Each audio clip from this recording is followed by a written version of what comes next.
दुर्गापुर के निजी medical college अस्पताल में एमबीबीएस द्वितीय वर्ष की छात्रा के साथ हुए बलात्कार की घटना के विरोध में आज भारतीय जनता पार्टी की ओर से आसनसोल साउथ थाने का घेराव किया गया। इस दौरान वरिष्ठ भाजपा नेता कृष्णेंदु मुखर्जी के नेतृत्व में मदन मोहन चौबे, भृगु ठाकुर, सुदीप चौधरी सहित अन्य भाजपा नेता और कार्यकर्ता बड़ी संख्या में उपस्थित रहे। साथ ही भाजपा महिला मोर्चा की कई कार्यकर्ता भी इस प्रदर्शन में शामिल हुई।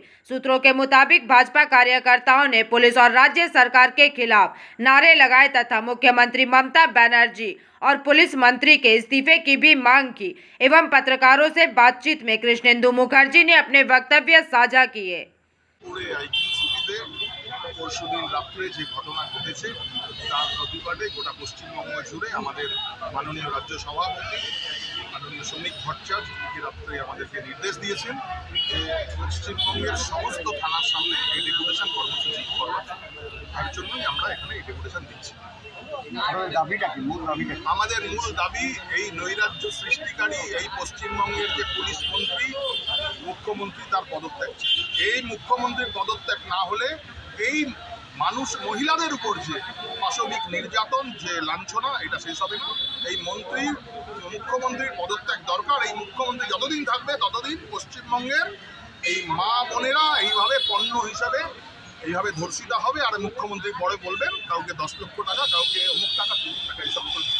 আজকে এই মুখ্যমন্ত্রী থাকাকালীন এই জেহাদি শক্তি যারা একের পর এক এই ধর্ষণ কাণ্ডের সঙ্গে যুক্ত রয়েছে, আপনারা জানেন কালকে আইকিউ সিটিতেও যে ঘটনা ঘটেছে, যারা এখনো পর্যন্ত ধরা পড়েছে এবং যারা আরও ধরা পড়বে, 6 জন ধরা পড়বে কিনা জানি না, আমরা দাবি করছি যারা ধরা পড়ে তারা প্রত্যেকে এই বিশেষ সম্প্রদায়ের মানুষ। এবং একই সঙ্গে রাজগঞ্জে জলপাইগুড়িতে যে ঘটনা ঘটেছে 7 বছরের যে বাচ্চাকে ধর্ষণ করা হয়েছে সেও একজন 61 বছরের এই বিশেষ সম্প্রদায়ের মানুষ।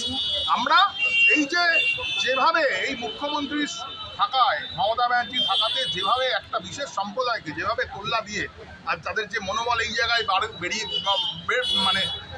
বাড়ি ফেলা হয়েছে, তার ফলে আর তারা আর মা বোন জ্ঞান করছে না। তারা এইরকমভাবে একের পর এক মাতৃশক্তির উপর এইরকম নির্যাতন চালিয়ে যাচ্ছে। তো এইটার কোনো কনফিডেন্স লেভেল এত বেড়ে গেছে, তাদের ধারণা তাদের কিছু হবে না। কেন দেখেছি আমরা কামদুনিতে যে যারা এই ঘটনার সঙ্গে যুক্ত ছিল তাদেরকে মৃত্যুদণ্ড দেওয়া হয়েছিল, সেটার 14 বার উকিল পাল্টে তাদেরকে বেকসুর খালাস করে দেয়।